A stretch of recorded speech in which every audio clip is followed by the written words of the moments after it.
ಪಾಕಿಸ್ತಾನದ ಮಾಜಿ ಪ್ರಧಾನಿ ಇಮ್ರಾನ್ ಖಾನ್ ಸಾವಿನ ವದಂತಿ ವಿಚಾರಕ್ಕೆ ಸಂಬಂಧಪಟ್ಟಂತೆ ಅವರ ಸಹೋದರರು ಏನು ಮಾಡಿದ್ರು, ಇಮ್ರಾನ್ ಖಾನ್ ನೀವು ಸಾಯಿಸ್ಬಿಟ್ಟಿದ್ದೀರಾ, ನಾವು ನೋಡಲೇಬೇಕು ಇಮ್ರಾನ್ ಖಾನ್ ಅವರನ್ನು, ನಮ್ಗೆ ಯಾಕೆ ಅನುಮತಿ ಕೊಡ್ತಾ ಇಲ್ಲ.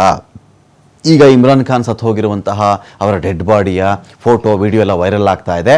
ನಾವು ಆತಂಕದಲ್ಲಿದ್ದೀವಿ, ಈ ಒಂದು ಜನ ಇಮ್ರಾನ್ ಖಾನನ್ನು ಕೊಂದೇ ಬಿಟ್ಟಿದ್ದಾರೆ ಅಂತೆಲ್ಲ ಆತಂಕದಲ್ಲಿ ಅವರ ಫ್ಯಾಮಿಲಿಯವರು ಸಹೋದರರೆಲ್ಲ ಇದ್ದರು. ಅವರ ಅನುಮತಿಗೆ ಅರ್ಜಿಯನ್ನು ಹಾಕೊಳ್ತಾನೇ ಇದ್ದರು. ಈಗೇನಾಗಿದೆ, ಜೈಲಲ್ಲಿ ಇಮ್ರಾನ್ ಖಾನ್ ಅವ್ರನ್ನ ನೀವು ಭೇಟಿ ಮಾಡಿ ಅಂಥೇಳಿ ಆ ಸಹೋದರಿಗೆ ಅನುಮತಿ ಸಿಕ್ಕಿದೆ. ಇಮ್ರಾನ್ ಖಾನ್ ಭೇಟಿಗೆ ಸಹೋದರಿ ಉಜ್ಮಾಗೆ ಅವಕಾಶ ಸಿಕ್ಕಿದೆ. ಇಲ್ಲಿ ಭ್ರಷ್ಟಾಚಾರ ಕೇಸಲ್ಲಿ ಇಮ್ರಾನ್ ಖಾನ್ ಜೈಲು ಪಾಲಾಗಿರೋದು. ಪಾಕ್ ಸೆಂಟ್ರಲ್ ಜೈಲ್ ಇಲ್ಲಿರೋದು. ಈಗ ಇಮ್ರಾನ್ ಖಾನ್ ಎಲ್ಲಿ ಅಂದರೆ Imran Khan care of Pak central jail ಅಂತ ಹೇಳಬಹುದಾಗುತ್ತೆ.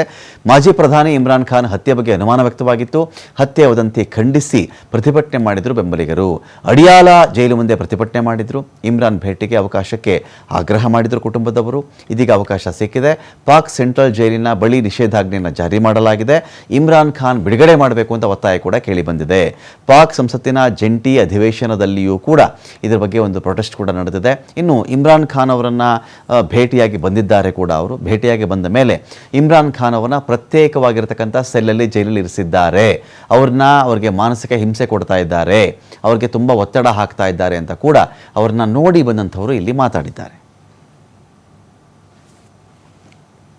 सेहत अल्हम्दुलिल्लाह ठीक है, मगर जहनी वो उन्होंने बड़े गुस्से में थे, कहते हैं कि हमें ये मेंटल टॉर्चर कर रहे हैं.